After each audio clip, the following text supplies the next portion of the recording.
Hi ನಮಸ್ತೆ, welcome back to Polali's kitchen. Quick ಆಗಿ ಮಾಡುವಂತಹ ಆಂಧ್ರ ಶೈಲಿಯ ಪಾಲಕ್ ಹುಳ್ಳಿ ಕಾರಂ ರೆಸಿಪಿ ಅಥವಾ ಪಾಲಕ್ ಸೊಪ್ಪಿನ ಗೊಜ್ಜು ರೆಸಿಪಿಯನ್ನು ಇವತ್ತು ತೋರಿಸ್ತಾ ಇದ್ದೇನೆ. ಅನ್ನ ಚಪಾತಿ ಎಲ್ಲದಕ್ಕೂ ಎಣಿಸುವಂತಹ ಸೂಪರ್ ಆದ ರೆಸಿಪಿ ಇದು. ಬನ್ನಿ ಹೇಗೆ ಮಾಡೋದು ನೋಡೋಣ. ಚೆನ್ನಾಗಿ ತೊಳೆದಿರುವ ಒಂದು ದೊಡ್ಡ ಕಟ್ಟು ಪಾಲಕ್ ಸೊಪ್ಪು ಇದು.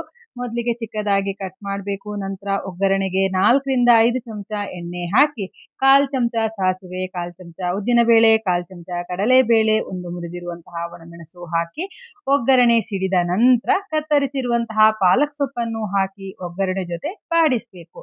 ಬಿಸಿ ಆಗ್ತಿದ್ದಂಗೆ ಅದರಲ್ಲಿರುವಂತಹ ನೀರೆಲ್ಲ ವಡಿಯತ್ತೆ. ಅದೇ ನೀರಲ್ಲಿ ಪಾಲಕ್ ಸೊಪ್ಪು ಒಳ್ಳೆ ಚೆನ್ನಾಗಿ ಅದರ ಹಸಿ ವಾಸನೆ ಹೋಗಬೇಕು, ಅಲ್ಲಿ ತನಕ ಬೇಯಿಸಬೇಕು. ಮುಚ್ಚಳವನ್ನ ಮುಚ್ಚಿ ನಿಧಾನ ಉರಿಯಲ್ಲಿ ಬೇಯೋದಕ್ಕೆ ಬಿಡಿ.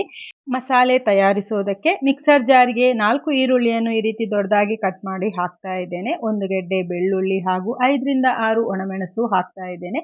ಒರಿಜಿನಲ್ ರೆಸಿಪಿಗೆ ಖಾರಕ್ಕೆ ಅಚ್ಚ ಖಾರದ ಪುಡಿಯನ್ನು ಹಾಕೋದು. ಖಾರ ಎಷ್ಟು ಬೇಕು ಅದಕ್ಕನುಗುಣವಾಗಿ ಯಾವುದನ್ನಾದರೂ ಬಳಸ್ಬೋದು. ರುಚಿಗೆ ತಕ್ಕಷ್ಟು ಉಪ್ಪು ಹಾಕಿ ನುಣ್ಣಗೆ ಅರ್ಕೊಂಡ್ರೆ ಮಸಾಲೆ ರೆಡಿ ಆಗತ್ತೆ.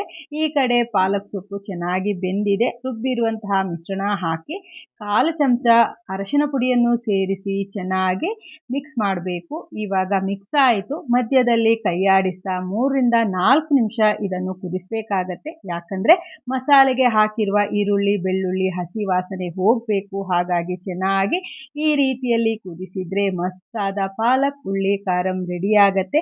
ಚಪಾತಿ, ದೋಸೆ, ರೊಟ್ಟಿ, ಅನ್ನ ಎಲ್ಲದಕ್ಕೂ ಸಹ ಮ್ಯಾಚ್ ಆಗುವಂತಹ ರೆಸಿಪಿ ಇದು.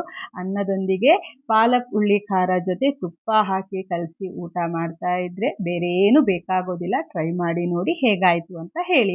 ಇವತ್ತಿನ ಈ ವಿಡಿಯೋ ಇಷ್ಟ ಆಯಿತು ಅಂತ ಅಂದ್ಕೊಳ್ತೇನೆ. ಇಷ್ಟ ಆಗಿದ್ರೆ ದಯವಿಟ್ಟು ಲೈಕ್ ಮಾಡಿ, ವಿಡಿಯೋವನ್ನು ನಿಮ್ಮವರೊಂದಿಗೆ ಶೇರ್ ಮಾಡಿ, ಹಾಗೆ ಚಾನಲನ್ನು ಸಪೋರ್ಟ್ ಮಾಡಿ. ಮುಂದಿನ ವಿಡಿಯೋದಲ್ಲಿ ಸಿಗ್ತೇನೆ. ಧನ್ಯವಾದಗಳು.